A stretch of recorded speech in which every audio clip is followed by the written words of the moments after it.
शहरजाद ने बादशाह को कहानी सुनाते हुए कहा, बादशाह सलामत, ईरान बहुत बड़ा मुल्क है।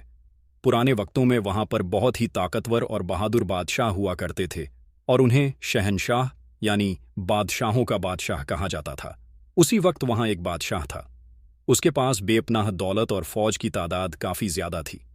उसकी 100 बीवियां थीं और हजारों कनीजें थीं, लेकिन उसे सबसे बड़ा गम था कि उसका कोई बेटा नहीं था। दूर दूर से सौदागर उसके लिए खूबसूरत कनीजें लेकर आते ताकि वह उनसे बेटा पाने की ख्वाहिश को पूरा कर सके। अपने मुल्क के बड़े पहुंचे हुए फकीरों से इस बारे में मदद करने के लिए कहा। हजारों करोड़ों का माल जर खैरात किया, लेकिन किसी भी तरह से उसे बेटा ना मिल सका और कोई भी तरीका कारगर साबित ना हुआ। बादशाह की फिक्र का कोई भी आखिर नहीं था। वह हर वक्त फिक्रमंद रहता था। एक दिन उसके एक नौकर ने आकर बताया कि एक दूर मुल्क का सौदागर एक बहुत ही खूबसूरत कनीज लेकर बेचने के लिए आया है। बादशाह ने इजाजत दी कि सौदागर कनीज को ले आए। दूसरे दिन सौदागर उस कनीज को लेकर हाजिर हुआ। बादशाह ने उससे पूछा कि तुम किस मुल्क से कनीज को लेकर आए हो। उसने कहा, मैं बहुत दूर मुल्क की बंदी लेकर आया हूं। आप उसकी सूरत देखेंगे तो यह पूछना भूल जाएंगे कि वह कहाँ की है। बादशाह ने कहा कि फौरन लाओ। सौदागर ने लाकर दिखाई तो बादशाह ने देखा कि कनीज सच में बेहद ही खूबसूरत है। एक अजीब सी कशिश उसके चेहरे पर बिखर रही थी। उसका जिस्म खूबसूरत है, नकाब के अंदर भी उसका जिस्म खूबसूरती बिखेर रहा था। बादशाह सौदागर और कनीज दोनों को अपने रंग महल में ले गया। वहां पर कनीज का नकाब उठाकर देखा तो उसके खूबसूरत चेहरे को देखकर वह एकटुक उसे देखता ही रहा। जब थोड़ी देर तक उसे देखता रहा, उसके बाद एकदम वह होश में आया और उसने सौदागर से पूछा कि इस कनीज की क्या कीमत चाहिए। सौदागर ने कहा, इस कनीज को मैंने 1000 अशरफियां में खरीदा था, आज से लगभग 3 साल पहले, और इन 3 साल के अरसे में इतना ही दौलत, इसके खाने पीने, कपड़े सब पर खर्च हुआ है। लेकिन मैं इसे आपको सिर्फ तोहफे में देने के लिए आया हूं। अगर आपको यह पसंद है तो आप इसे ले लें। सौदागर की इस तरह की बातों को सुनकर बादशाह बहुत ही खुश हुआ और बोला, हम किसी से यूं ही कोई चीज नहीं लेते। जो चीज हमें पसंद आती है हम उसकी 2 गुनी चौगुनी कीमत देते हैं। यह कनीज हमें बेहद ही पसंद आई है। हम इसकी कीमत के तौर पर तुम्हें 10,000 अशरफियां देंगे। सौदागर ने सिर झुकाकर कई बार बादशाह को सलाम किया और 10,000 अशरफियां लेकर महल से विदा हुआ। इधर बादशाह ने दूसरी कई कनीजों को बुलाकर हुक्म दिया कि इसे महल में ले जाओ और नहला धुलाकर अच्छे कपड़े पहनाओ। उसी वक्त नई कनीज को हम्माम में ले जाया गया। गर्म पानी से उसे नहलाया गया और जरी के काम से जड़े हुए खूबसूरत कपड़े उसे पहनाए गए। जो कनीज उसको तैयार करने के लिए ले गई थी वह उसकी खूबसूरती को देखकर हैरान थी। उसका नाम जुबेदा था। जुबेदा ने उसे बादशाह के सामने लाकर कहा, इसको 2-4 दिन पूरा आराम दिया जाए और अच्छा खाना दिया जाए तो इसका रंग रूप और भी निखर जाएगा, क्योंकि अभी यह लंबे सफर की थकान से थकी हुई है। 3 दिन बाद अगर आप इसे देखेंगे तो शायद पहचान भी ना सकेंगे। बादशाह ने यह बात मान ली और कहा, इसको 3 दिन के बाद ही रंग महल में भेजा जाए। बादशाह की राजधानी समुद्री तट पर थी और शाही महल का पिछवाड़ा बिल्कुल समंदर तट के सामने पड़ता था।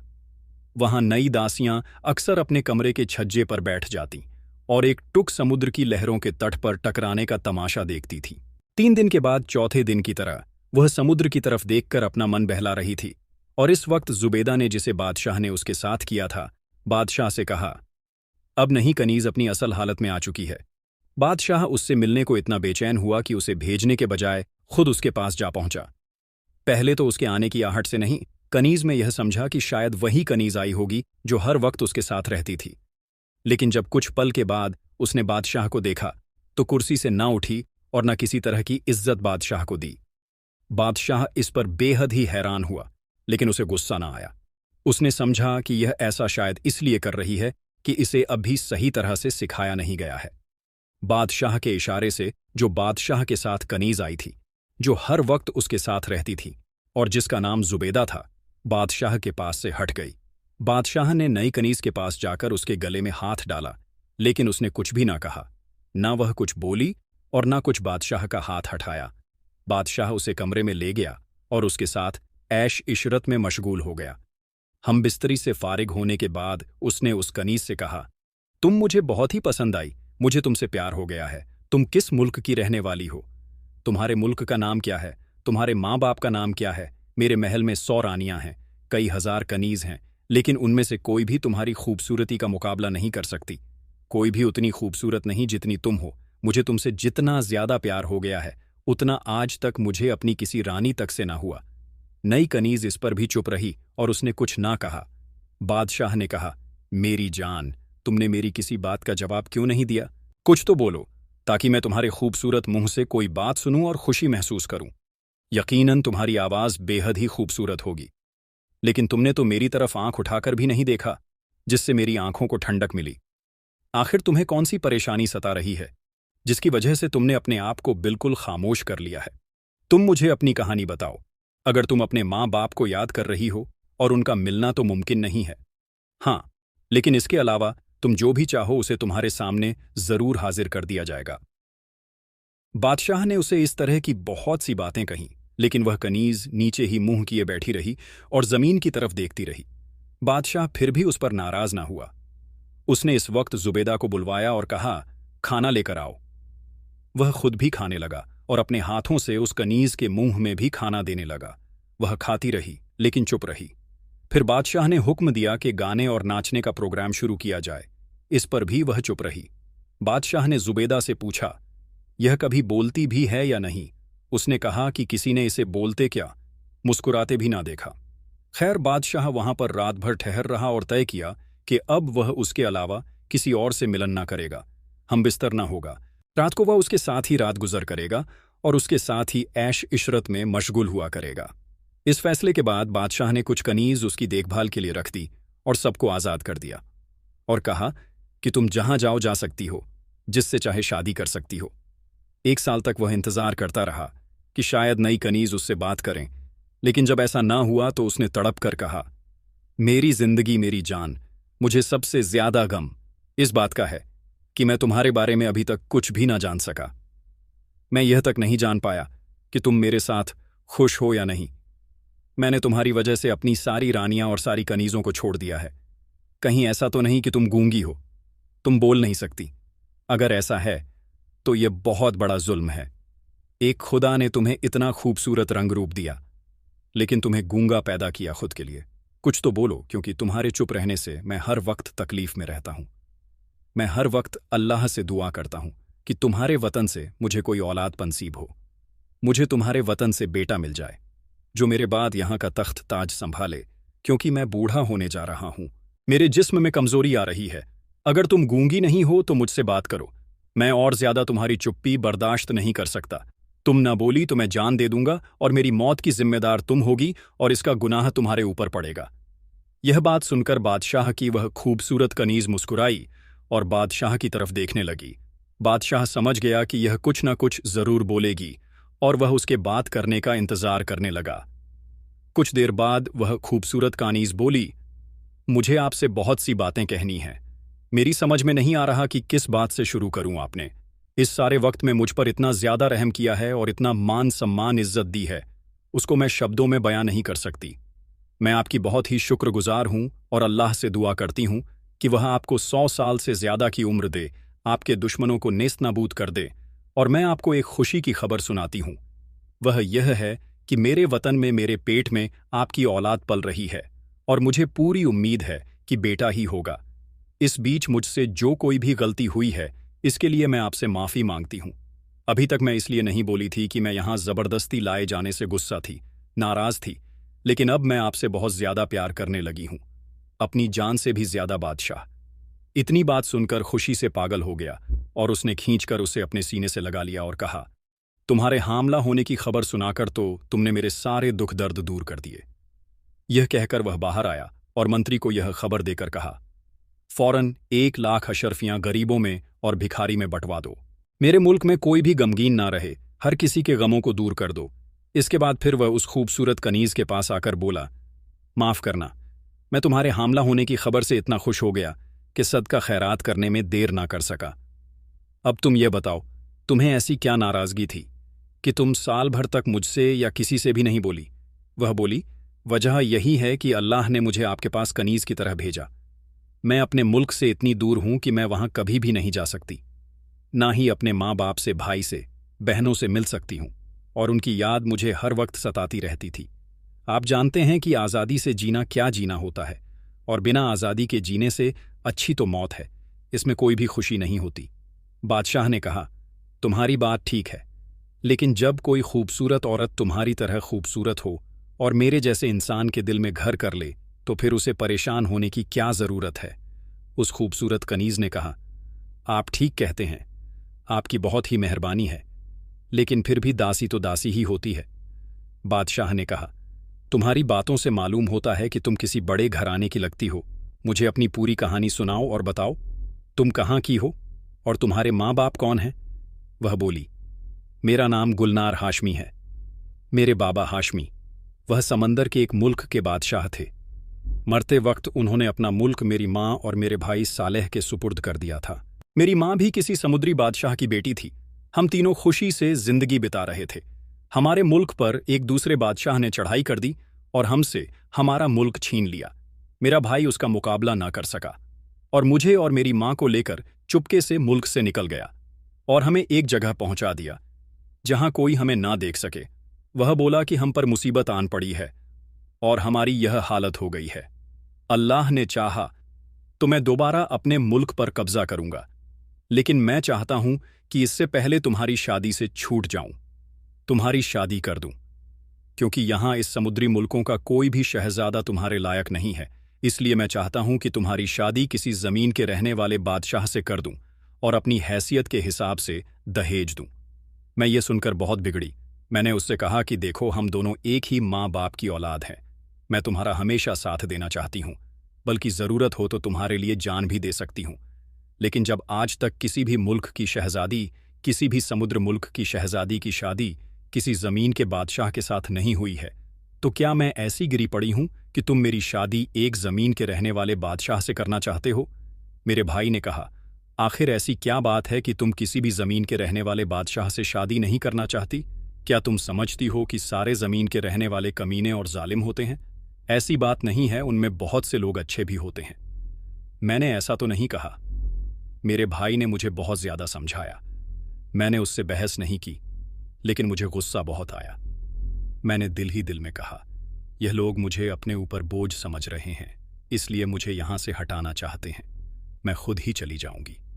और एक दिन जब सब लोग अपने अपने कामों में लगे हुए थे, मैं मौका पाकर उस समुद्री मुल्क से निकल आई और एक टापू पर आकर एक जगह तलाश करने लगी जहां पर मैं सुकून से रह सकूं। फिर इसके बाद मुझे एक जगह मिल गई और मैं वहां लेट गई और लेते ही गहरी नींद में सो गई। लेकिन यह मेरी गलती थी।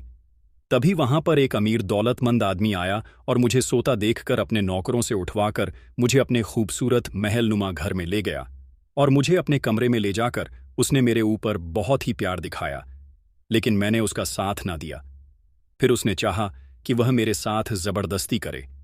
इस पर मैंने उसे उठाकर फेंक दिया और गुस्से से मेरा बुरा हाल हो गया। दूसरे ही दिन उसने एक सौदागर को बुलाकर मुझे उसके हाथ बेच डाला। वह सौदागर बड़ा भला आदमी था। उसने मुझसे कभी कोई ऐसी वैसी बात नहीं कि उसने मुझे अपने लिए खरीदा है। और यह कहकर गुलनार बोली, मैं सारे जमीन पर रहने वालों से नफरत करती थी, इसलिए आपसे कभी भी नहीं बोली। लेकिन आपने मेरे साथ जैसा बर्ताव किया, मैंने आपसे नफरत की, लेकिन आपने उसका जवाब प्यार से दिया। अगर आप मेरे साथ किसी भी तरह की जोर जबरदस्ती करते तो मैं समुंदर में कूद जाती और अपने अपनों से जा मिलती। मुझे एक ही डर था कि अगर मेरी माँ और मेरे भाई को मालूम होगा कि मैं किसी जमीन के बादशाह के मुल्क में उसकी कनीज के तौर पर हूं, तो वह शर्मिंदगी मुझे जीता ना छोड़ेंगी। अब तो मैं आपके बेटे की माँ बनने वाली हूं। अब अगर कभी चाहूं भी तो भी आपका घर छोड़कर नहीं जा सकती। मैं अपनी तरफ से खुद को आपकी कनीज समझती हूं और आगे भी समझूंगी, लेकिन मेरी आपसे गुजारिश है, मेरे साथ अब तक आपने जैसे रानियां जैसा बर्ताव किया है, आइंदा भी वैसे ही करते रहना। बादशाह ने कहा, तुम्हारा खूबसूरत मुंह देखकर ही मैं तुम्हारा दीवाना हो गया था। अब तुम्हारी बातें सुनकर मैं तुम्हारा और भी कायल हो गया हूं। मेरी खुशी का तो ठिकाना ही नहीं है कि तुम भी एक शहजादी हो, और इससे पहले तुम समुद्र के एक मुल्क की शहजादी थी। आज से तुम ईरान की मलिका हो।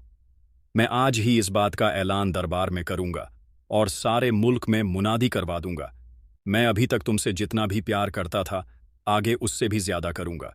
तुम भी मेरे अलावा किसी और आदमी पर ध्यान न करना। लेकिन एक बात बताओ, तुमने कहा था कि तुम पानी में रहने वाली हो, मेरी समझ में ये नहीं आता कि तुम लोग पानी में डूबते क्यों नहीं हो। सुना तो पहले भी था कि पानी के अंदर लोग रहते हैं, लेकिन मुझे इस बात पर यकीन नहीं हुआ था। अब तुमने खुद कहा है कि तुम पानी के अंदर रहती हो, तो मुझे यकीन करना पड़ा, लेकिन समझ में अब तक नहीं आया। यह बात किस तरह मुमकिन है? आदमी किस तरह पानी के अंदर रह सकता है और किस तरह तो वह वहां कामकाज कर सकता है? गुलनार ने कहा, देखिए, पानी कितना ही गहरा हो, लेकिन आप उसकी तह तक देख सकते हैं, जिससे निगाह पर अपनी कोई भी रोक नहीं लगाता। इस तरह कुछ लोग पानी के अंदर रहते हैं। वैसे तो समुंदर के नीचे जहां हम लोग रहते हैं, रात दिन के बीच कोई भी फर्क दिखाई नहीं देता, लेकिन हम लोग पानी के अंदर से भी आसमान में चलने वाले सूरज को, चांद को और तारों को देख सकते हैं। जैसे जमीन पर बहुत से मुल्क हैं और बहुत से नगर हैं, वैसे ही समुद्र के अंदर भी बहुत से मुल्क हैं और उन मुल्कों के अलग अलग बादशाह हैं। बल्कि सच तो यह है कि जमीन के ऊपर जितने मुल्क हैं, उसे 3 गुना ज्यादा मुल्क इस पानी के नीचे आबाद है। यहां की तरह ही वहां के लोग भी कई कौम के हैं। हम लोगों के अच्छे अच्छे महल हैं, मुल्क है, बड़े बड़े महल हैं, संगमरमर के बने हुए हैं और उनकी दीवारें और कछत सीप के मोतियों की तरह है। असल बात तो यह है कि वह बेहद ही खूबसूरत है। वह जितने खूबसूरत हैं उसके बारे में मैं आपको ठीक तरह से बता भी नहीं सकती। पानी में हर इंसान अपने लिए एक खूबसूरत महल बना ही लेता है। वहां आने जाने के लिए गाड़ियों की जरूरत नहीं पड़ती। हर आदमी जितनी दूर चाहे बगैर थके जा सकता है। आम आदमी घोड़ा भी नहीं रखते, सिर्फ बादशाह लोग अपने सफर के लिए दरियाई घोड़े रखते हैं। जब वह जुलूस के लिए निकलते हैं या कहीं तमाशा देखने जाते हैं, तब वह खुसूसी तौर पर इन दरियाई घोड़े पर सवार होते हैं, जिनमें गाड़ियों की तरह बगिया सी लगी होती है। और यह गाड़ियां इतनी आरामदेह होती हैं और घोड़े भी होशियार होते हैं, जिस पर सवार का जिस्म भी नहीं हिलता और घोड़े इशारे भर से चलते हैं। हमारे मुल्क की औरतें बेहद ही खूबसूरत, चालाक और अपने शौहर को जान से ज्यादा प्यार करने वाली होती हैं। यह कहकर गुलनार बोली, अगर आपकी इजाजत हो तो मैं अपने भाई और अपनी मां को यहां बुला लूं, ताकि वह खुद अपनी आंखों से देखें कि उनकी बेटी अब ईरान की मल्लिका बन गई है। बादशाह ने कहा, उनका इस्तकबाल करने में मुझे बेहद ही खुशी होगी, लेकिन मेरी यह समझ में नहीं आता कि तुम उन्हें कैसे बुलाओगी। तुम्हें तो यह भी मालूम नहीं कि तुम्हारे मुल्क को कौन सा रास्ता जाता है। गुलनार बोली, वह सब मुझ पर छोड़िए। आप सिर्फ कुछ देर के लिए बगल वाले महल में बैठे और तमाशा देखें। मल्लिका गुलनार ने अपनी कनीज से आख मंगवाई। फिर उसने कहा, तू बाहर जा और कमरे का दरवाजा बंद कर दे। जब तक मैं ना बुलाऊं यहां ना आना। कनीज के जाने पर उसने एक संदूक से एक चंदन का टुकड़ा निकालकर आग पर डाल दिया और जब उसमें से धुआं उठने लगा तो वह कोई दुआ पढ़ने लगी। बादशाह को उसके लफ्ज़ बिल्कुल भी समझ में ना आए। हैरानी से बादशाह दूर से मल्लिका की तरफ देखता रहा।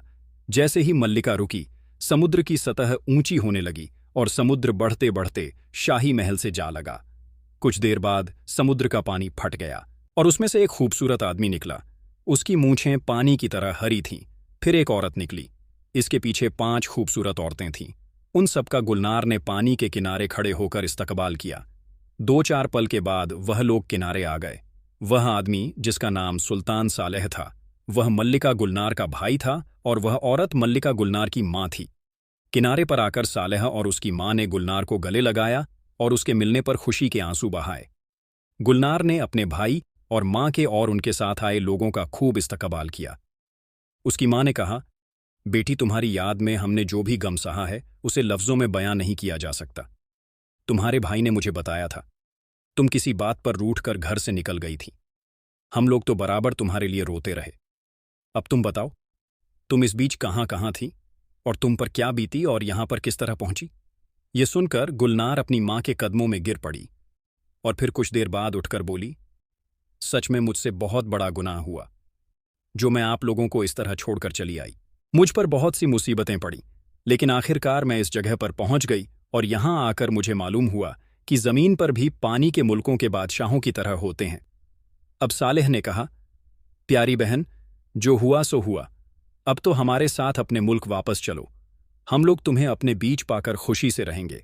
ईरान का बादशाह पास ही की एक जगह से यह सब कुछ देख रहा था। वह मन ही मन घबराने लगा कि अगर यह लोग मल्लिका को ले गए तो मैं तो जीते जी मर जाऊंगा, क्योंकि मैं गुलनार की दूरी में बर्दाश्त नहीं कर सकता। लेकिन गुलनार की बातों से उसे हिम्मत मिली। वह बोली, मैं यहां से कहीं नहीं जा सकती। एक तो यहां के बादशाह ने मुझे 10,000 अशरफियां में खरीदा है। दूसरा, उससे मुझे 4 महीने का हमल है। उसके भाई और मां ने फिर कुछ नहीं कहा। गुलनार ने कनीजों को आवाज देकर कहा, सारे मेहमानों के लिए खाने का इंतजाम किया जाए। उसने उनसे खाना खाने के लिए कहा, लेकिन इस पर उनके चेहरे लाल हो गए और मुंह और नथनों से आग की लपटें निकलने लगीं। उन्होंने कहा, ठीक है कि तुम्हारा शौहर यहां का बादशाह है, लेकिन क्या हम लोग इतने गए गुजरे हैं कि वह हमारे साथ खाना भी ना खाए? बादशाह कुछ ही दूर बैठा था, उनकी बातों को ना सुन सका, लेकिन उनके मुंह और नथनों से आग की लपेटें निकलती देखकर घबराया और गुलनार बादशाह के पास आई तो बादशाह ने पास आकर कहा कि यह लोग क्या चाहते हैं। तब गुलनार ने कहा कि लोग चाहते हैं कि यह आपके साथ खाना खाएं। बादशाह ने कहा, मुझे इसमें कोई भी हर्ज नहीं लगता, लेकिन उनके मुंह और नथनों से तो आग निकल रही है। गुलनार ने हंसकर कहा, आप इसकी फिक्र ना करें, इस वक्त वह सोच रहे हैं कि आपने खुद ना आकर उनकी बेइज्जती की है और वह लोग गुस्से में है, इसी वजह से उनके मुंह से और नथनों से आग निकल रही है। आप चले उनके पास चले जाएंगे तो उनका गुस्सा खत्म हो जाएगा। मेरे भाई और मां का कहना है कि मैं उनके साथ उनके मुल्क चलूं, लेकिन मैं आपके प्यार में इतनी फंस चुकी हूं कि आपको छोड़कर नहीं जा सकती। बादशाह यह सुनकर बेहद खुश होकर कहने लगा, तुम्हारे जाने की बात से मैं बहुत गमगीन था, तुम्हारी बात से मुझे दिलासा मिली। मैं तुम्हारी मां और भाई से मिलने अभी चलता हूं, तब उन्हें मुझसे कोई शिकायत ना रहेगी। यह कहकर बादशाह गुलनार के साथ उस मकान में गया जहां उसकी सास और साला मौजूद थे। उन लोगों ने बादशाह को देखा तो जमीन से अपने सिरों को लगाकर बादशाह को सलाम किया। बादशाह ने उनको एक एक करके उठाया और गले से लगाया। वह सब बैठकर खुशी से बातें करने लगे। सालेह ने कहा, हम सब खुदा का शुक्र अदा करते हैं कि हमारी बहन इतनी परेशानी उठाने के बाद आपके पास आई है, और यह बहुत खुशी की बात है। आप इतने अच्छे हैं, अल्लाह आपको लंबी उम्र दे। बादशाह ने उनकी खूब आवभगत की और काफी देर तक बैठकर बातचीत की। रात को बादशाह ने कनीजों को खाना लाने की इजाजत दी और सबके साथ खाना खाने के बाद उसने पास के मकान में मेहमानों के लिए खूबसूरत बिस्तर लगवाए। शहजादी गुलनार को लेकर बादशाह अपने कमरे में चला गया। कुछ दिन बाद मेहमानों ने जाना चाहा तो बादशाह ने उन्हें रोक लिया और कहा, जब तक गुलनार हमारे वारिस को जन्म नहीं दे देती तब आप लोग यहीं रुक जाओ। इस पर वह लोग मान गए। ईरान का बादशाह रोजाना उनके लिए नए नए दिल बहलाने के इंतजाम करवाता। इसी तरह वक्त बीतता गया और एक दिन गुलनार हमल के दर्द से तड़पने लगी। दूसरे दिन उसने एक बेटे को जन्म दिया। यह बेटा खूबसूरती में चांद की मानिंद था, इसलिए उसका नाम बद्र रखा गया। गुलनार की मां ने अपने मुल्क की रस्म भी की और यहाँ के तौर पर यहाँ के रस्म की और फिर जमीन की रस्म की तरह छठी का भारी जोड़ा भी दिया। ईरान के बादशाह ने सब में जश्न क्या हुक्म दिया। पूरा मुल्क रंग बिरंगे फूलों से, चिरागों से सजा दिया गया। शाही महल में जो खूबसूरती और प्रोग्राम था उसका तो कोई बयान भी नहीं कर सकता। बादशाह ने खजाने के मुंह खोल दिए और कोई भी परेशान हाल ना रहा, सबको माला माल कर दिया गया। जब 40 दिन पूरे हुए, शहजादी गुलनार को गुस्ल करवाया गया और बादशाह सुल्तान और उनकी मां और जो लोग उनके साथ आए थे बच्चों को देखने के लिए आए और सभी ने उसे उठाकर चूमा और प्यार किया, दुलार किया। इस सब के बाद सालेह बच्चे की दाई के पास गया और उसकी गोद से बच्चे को लेकर काफी देर तक इधर उधर टहलता रहा। जब सब लोग इधर उधर की बातों में लग गए तो सालेह चुपचाप कमरे के दरवाजों से बाहर निकाला और तेजी से समुद्र की तरफ चला गया। सब लोग इससे मुतमईन रहे, लेकिन बादशाह घबराने लगा। सालेह तेजी से समुद्र के किनारे पहुंचा और ऊंची जगह से समुद्र में कूद पड़ा। बादशाह ये देखकर हाय हाय करने लगा और सिर पीटने लगा। मल्लिका गुलनार ने हंसकर उसे दिलासा दिया, बादशाह सलामत, आप परेशान ना हो, बच्चे को कुछ भी नहीं होगा, आप देखते जाइए, आप उसके बाप हैं और मैं भी तो उसकी मां हूं, मैं क्या परेशान हो रही हूं? बादशाह ने पूछा, लेकिन तुम्हारे भाई को यह क्या सूझी, उसने ऐसा क्यों किया? गुलनार ने कहा, उन्होंने इसलिए यह किया है कि बच्चों को हम लोगों की तरह जमीन और पानी दोनों में रहने की आदत हो जाए। उसकी मां और उन सभी रिश्तेदारों ने भी बादशाह को ऐसे ही तसल्ली दी तो बादशाह का दिल मुतमईन हुआ। कुछ देर बाद समुद्र की सतह पर फिर उभार होने लगी और सालेह बद्र को गोद में लिए हुए पानी से बाहर निकल आया। फिर वह हवा में उड़ता हुआ महल में आया जहां बादशाह और दूसरे लोग बैठे थे।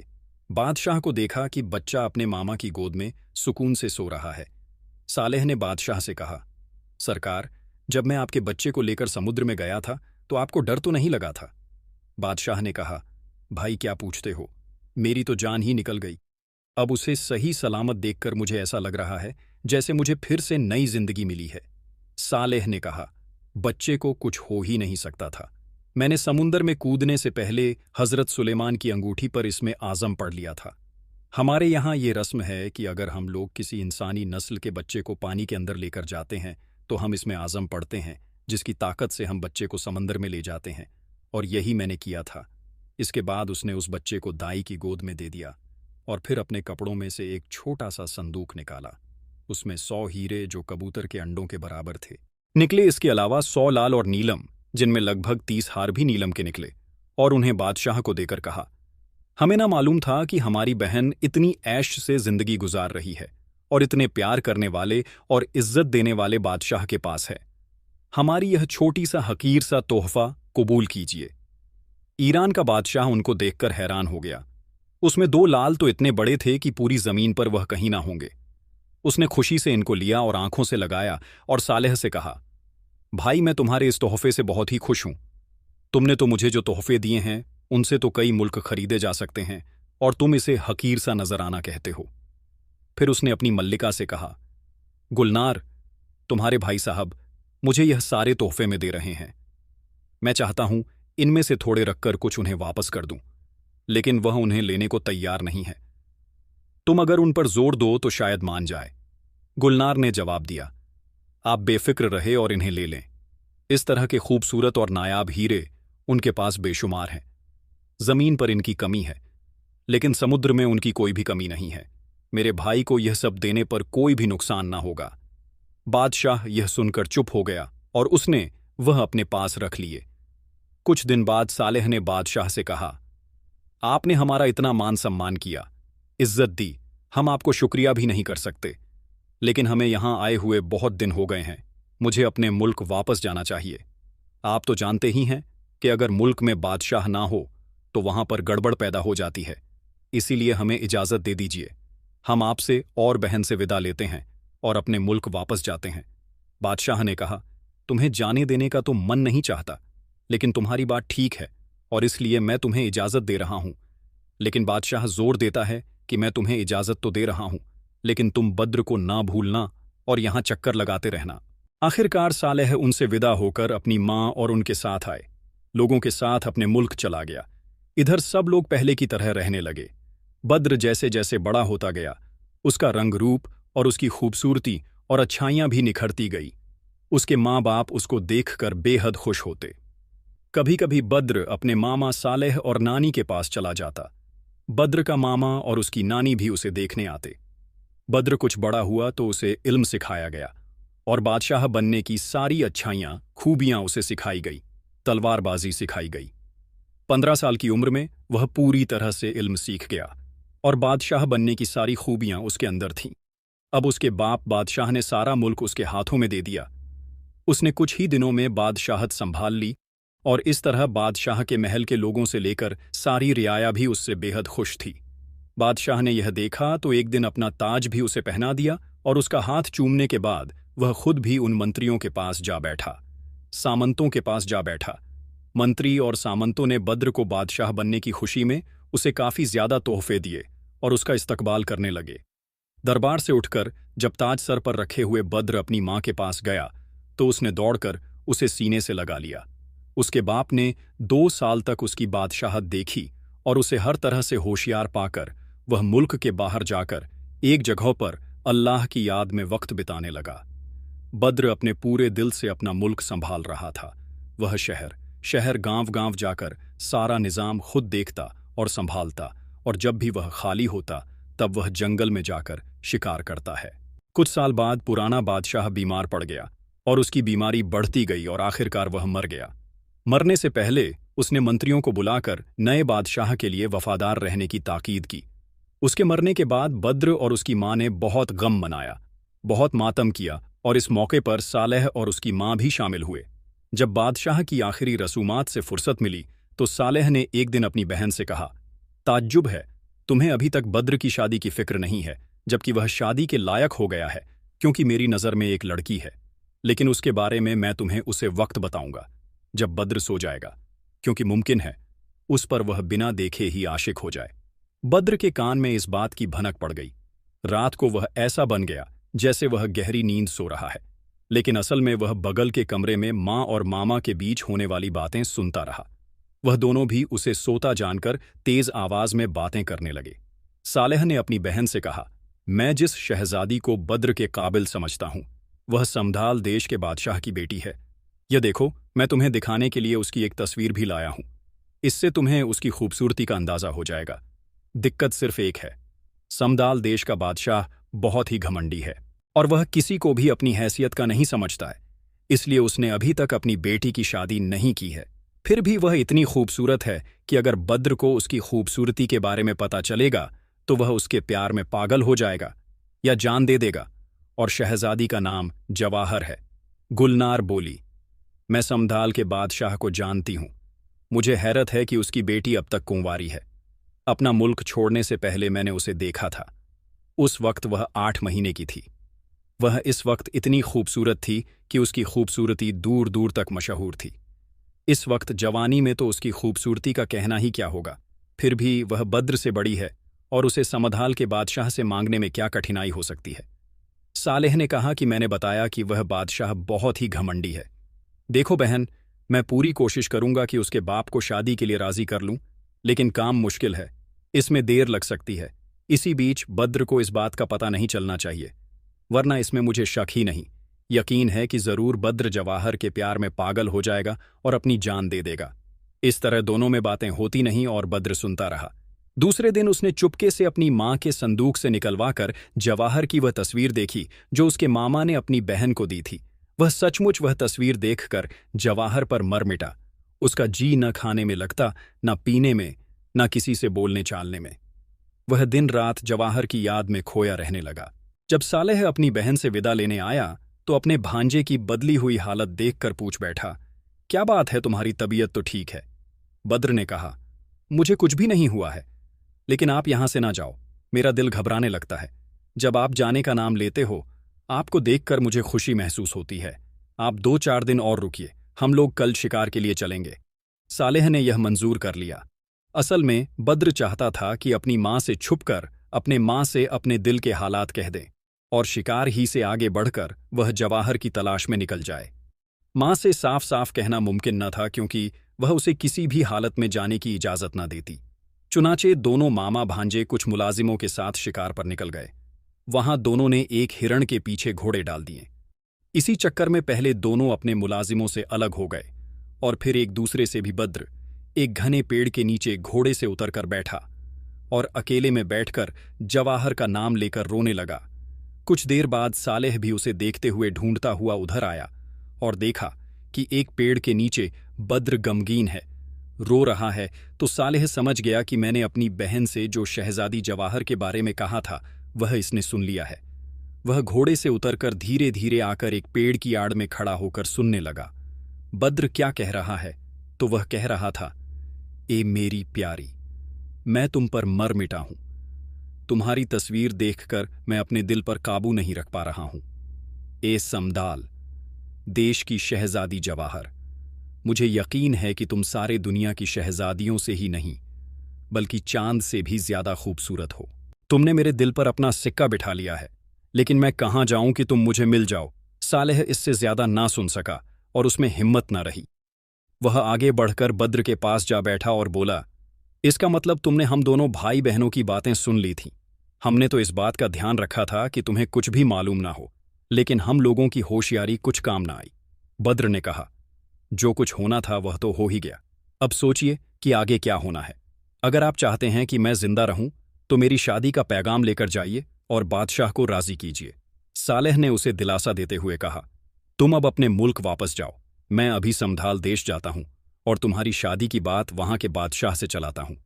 बद्र बोला, नहीं मामा जी, आप मुझे दिलासा दे रहे हैं। अगर आपको सचमुच मेरी फिक्र है, मेरी जान की फिक्र है, तो मुझे ऐसी हालत में अकेला नहीं छोड़िए। अगर आपको सचमुच मुझसे प्यार है तो मुझे भी अपने साथ ले चल। सालेह ने कहा, भाई कैसी बातें करते हो तुम्हें? तुम्हारी माँ की इजाजत के बगैर मैं किस तरह ले जा सकता हूं? बद्र ने कहा, फिर तो हो चुका। आप अच्छी तरह जानते हैं कि मेरी माँ मुझे जान से ज्यादा चाहती है। वह मुझे कभी आपके साथ नहीं जाने देगी। सालेह अजीब चक्कर में पड़ा कि किस तरह वह इस मुसीबत से निकले। उसने कुछ देर सोचकर कहा, मैं तुम्हें अपने साथ ले जाता हूं और यह अंगूठी देता हूं जिसमें इसमें आज़म है। इसे पहनकर तुम पानी में घुस जाना, तुम्हें कुछ नहीं होगा। बद्र में अंगूठी पहन ली। सालेह ने कहा, अब तुम्हारे हाथ में ये अंगूठी है और जो कुछ मैं कर सकता हूं वह सब तुम कर सकते हो। तुम मेरे पीछे पीछे आओ। यह कहकर वह हवा में उड़ने लगा। बद्र भी उसके पीछे उड़ता हुआ समुद्र पर पहुंच गया। फिर वह अपने मामा के पीछे गोता लगा गया और दोनों तेजी से चलते हुए सालेह के मुल्क के में पहुंच गए। बद्र को सालेह अपनी मां के पास ले गया। बद्र ने झुककर सलाम किया और नानी के हाथों को बोसा दिया। वह भी उसे देखकर बेहद ही खुश हुई और दुआएं देने लगी और उसे प्यार करने लगी। उसे अपने घर वालों के साथ दूसरी औरतों से भी मिलवाया। सब लोग उसे देखकर बेहद खुश थे और उससे बातें करते रहे। इसी बीच मौका पाकर सालेह ने अपनी मां से बद्र का सारा हाल का बताया कि वह किस तरह समदाल देश की शहजादी के पीछे पागल है। उसने कहा कि अब तुम बद्र को अपने पास रखना और मैं समदाल के बादशाह के पास बद्र के लिए जवाहर का हाथ मांगने जा रहा हूं। उसने कहा, मैंने और गुलनार ने इस बात का बहुत ध्यान रखा था कि इस बात की जरा सी भी भनक बद्र को न लगे, लेकिन न जाने उसे किस तरह मालूम हो ही गया। अब सिवाय इसके और कुछ नहीं हो सकता कि जल्दी से शादी की बात की जाए। सालेह की मां भी बेहद फिक्रमंद हुई। उसने कहा, यह तुम क्या कह रहे हो? क्या तुम नहीं जानते कि वहां का बादशाह बेहद घमंडी और मगरूर है? तुमने उसकी बेटी की बात ही अपनी बहन से क्यों की? इसी से तो बद्र पर पागलपन चढ़ा है। सालेह ने कहा, आपकी बात ठीक है, मेरी भूल थी, लेकिन अब क्या किया जाए? अगर जवाहर ना मिली तो बद्र जरूर ही अपनी जान दे देगा। मैं इस सिलसिले में जो भी हो सकेगा करूंगा। मैं वहां जाकर मिन्नत खुशामद करूंगा और बादशाह को बेहद कीमती तोहफे इनायत करूंगा और फिर चालाकी से बात करूंगा। उम्मीद है कि अपने काम में कामयाब हो जाऊंगा। उसकी मां बोली, बेटा यह सब तो ठीक है, लेकिन फिर भी मुझे डर लग रहा है। वह बादशाह बेहद घमंडी और मगरूर है। कहीं गुस्से में ना आ जाए और ना जाने तुम्हारे साथ क्या करें। तुम मेरे सबसे कीमती जवाहरात ले जाओ और उसे तोहफे में दे देना, लेकिन इस वक्त बद्र को अपने साथ ना ले जाना, उसे मेरे पास छोड़ जाओ। इसके अलावा यह ध्यान रखना कि बहुत ही चालाकी से बात करना। किसी भी हालत में उसे गुस्सा नहीं आना चाहिए, क्योंकि अगर वह गुस्सा हुआ तो फिर वह यह शादी नहीं होने देगा। कोई भी मुसीबत आ सकती है। यह कहकर उसकी मां ने संदूक खोला और उसमें से कीमती हीरे जावाह रात सालेह को दिए और ताकीद की कि कोई भी बात शुरू हो उससे पहले ही उसे यह तोहफे में दे देना, ताकि वह खुश रहे। सालेह ने मां के दिए हुए खूबसूरत तोहफों को उसने अपने पास रखा और थोड़ी से सिपाहियों को लेकर समदाल देश की तरफ चल दिया। कुछ ही वक्त में वह वहां पहुंच गया। समदाल देश का बादशाह ने उसका इस्तकबाल किया और खुद तख्त से उतरकर उसे अपने बगल में बिठाया। सालेह उनके करीब ही बैठ गया। उसे समदाल के बादशाह ने कहा, शायद आप किसी शाही मुद्दे की वजह से यहां आए हैं।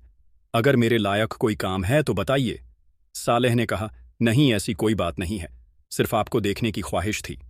हाँ, एक जरूरी काम भी था जो खुद मैं अपनी मर्जी से चाहता था। अगर आप ध्यान से मेरी बात सुनना चाहे तो मैं आपसे गुजारिश करूंगा। समदाल का बादशाह मुस्कुराया और कहा, जरूर कहिए, कहिए, आपकी क्या मदद कर सकता हूं, आपकी क्या खिदमत कर सकता हूं। सालेह ने अपने गुलामों के हाथ उन खूबसूरत हीरो जावाहरात का संदूक लिया और समदाल के बादशाह से कहा, मेरी तरफ से यह हकीर सा तोहफा कबूल कीजिए। बादशाह ने खुशी से वह तोहफा लिया। फिर सालेह ने कहा, हम दोनों के मुल्कों में जो दोस्ती रही है और जिस तरह के आप बादशाह हैं और आपका रहम हमारे ऊपर है, उससे हम बहुत ही खुश हैं और इसी वजह से मैं आपके पास अपने दिल की बात कहने आया हूं। आपका दिल बहुत ही पाक साफ है। आप किसी की गुजारिश को नहीं टालते, इसलिए मैं भी दिल से आपसे गुजारिश कर रहा हूं। मेरी बहन का नाम गुलनार है। बहुत दिन पहले उसकी शादी ईरान के बादशाह के साथ हुई थी।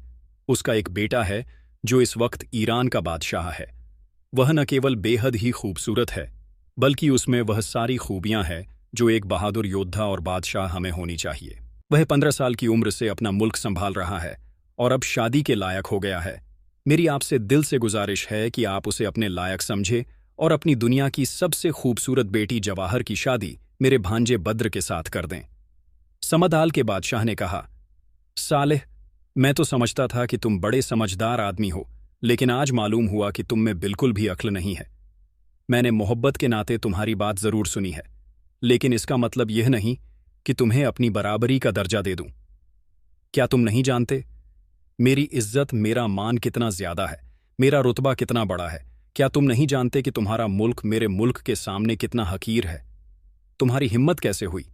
मेरी बेटी जवाहर का नाम भी तुम अपनी जुबान से न निकालो। तुम्हारी मौत तो कहीं तुम्हें यहां नहीं खींच लाई है।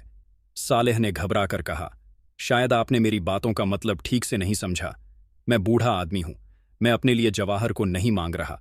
मैं तो यह कह रहा हूं, आप अपनी बेटी की शादी मेरे भांजे ईरान के बादशाह बद्र के साथ कर दें।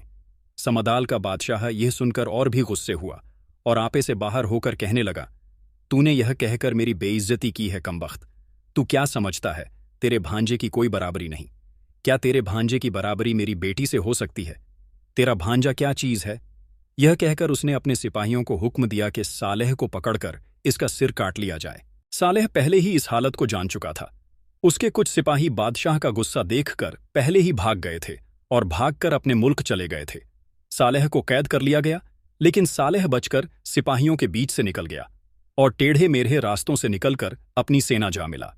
वह अपनी सेना को देखकर हैरान हुआ। तब उसके सिपाहियों ने उसे बताया कि जो सिपाही भागकर यहां से गए थे, उन्होंने आपकी मां को सारा हाल बता दिया था और उन्होंने ही हमें यहां पर भेजा है। आपको आजाद करने के लिए उसका सेनापति उसकी हालत देखकर गुस्से से आग बबूला हो गया और बोला, आप अपनी सेना की कमी को ना देखिए, एक बार हमें जौहर दिखाने का हुक्म दीजिए, फिर देखिए क्या तमाशा होता है।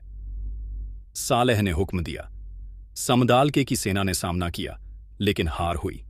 सालेह ने उसे बादशाह को कैद कर लिया और उसकी बेटी को पकड़कर लाने के लिए महल पर चढ़ दौड़ा, लेकिन जवाहर को पहले ही इसकी भनक लग गई थी और वह कुछ कनीजों के साथ भागकर एक सुनसान द्वीप में जा छुपी थी। इधर जब बद्र को पता चला कि उसके मामा को कैद कर लिया गया है और पता नहीं उसे जान से मार दिया जाएगा, इतना सुनते ही वह वहां से निकल गया और बहुत ही गमगीन हुआ। उसे बहुत ही अफसोस हुआ कि मेरी वजह से मेरे मामा की जान मुसीबत में पड़ गई। उसने सोचा, मैं अब इन लोगों को क्या मुंह दिखाऊं।